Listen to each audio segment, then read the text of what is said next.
and to follow me down the rabbit hole. Alice in Wonderland, Morpheus, Neo, Trinity, schizophrenia. So basically, Professor John Nash came up with this whole Nash equilibrium, they call it. He called it governing dynamics. Governing dynamics is basically, I think it's called game theory in economics.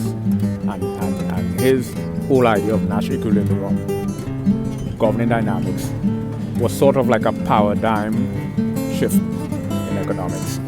And what I find fascinating with John Nash formula was it was really a metaphor. It was actually an analogy. Metaphors and analogies are they're dichotomy, they're mutually exclusive. All of both terms are used interchangeably. Metaphors is basically finding commonalities between different forms of existence.